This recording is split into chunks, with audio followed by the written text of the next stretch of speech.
강원 지역 산불과 관련해서 정부가 국가 재난 사태를 선포했습니다. 이번 불로 인해 4천여 명이 대피를 했고 축구장 면적의 700배가 넘는 크기의 산림이 잿더미로 변했습니다. 네, 이번에는 취재기자 연결해서 자세한 내용 들어보도록 하겠습니다. 강은나래 기자 현지 상황 전해주시죠. 네, 정부가 산불 피해를 입은 강원 고성과 인제, 속초, 강릉, 동해 지역에 국가 재난 사태를 선포했습니다.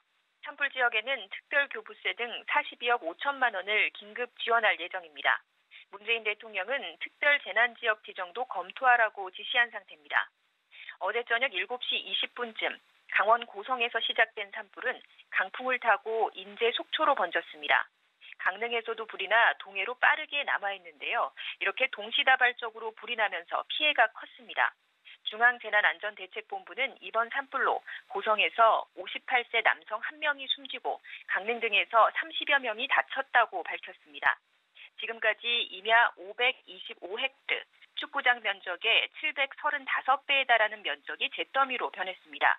고성 속초 지역 250헥타르, 인제 25헥타르가 탔고 강릉 동해에서도 250헥타르가 소실됐습니다. 건물 피해는 고성과 속초에서 신고된 것만 125채에 이릅니다. 강릉에서도 주택 56채가 불에 탔습니다. 산불을 피해서 밤사이 대피한 인원은 모두 4천여 명입니다. 고성 2,200여 명, 속초 1,500여 명, 강릉 65명, 동해 170여 명 등으로 이들 이재민을 위해서 정부와 사회 각계에서 구호 물품이 전달되고 있습니다. 주민들은 한때 정전과 추위, 통신 두절 등 큰 불편을 겪었는데요. 건물 166곳에서 전기가 끊겼고 통신사 기지국들과 인터넷 회선도 불에 타서 통신장애가 발생하기도 했습니다. 고성과 속초, 강릉 지역 학교 52곳은 오늘 휴업했습니다. 자, 일단 지금 고성 지역은 큰 불을 다 잡은 것으로 저희가 전해 들었고요. 다른 지역들도 어떻게 진화 작업에 좀 속도가 붙었습니까?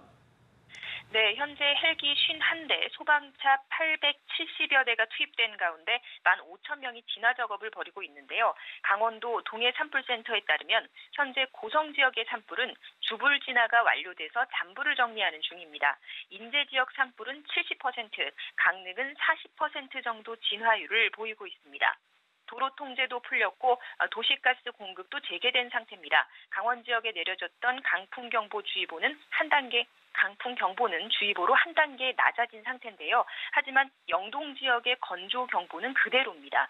화재 대응 수준 최고 단계를 계속 유지하고 있는 소방당국은 재발화 가능성에 대비해서 남은 진화 작업에 총력을 기울이고 있습니다.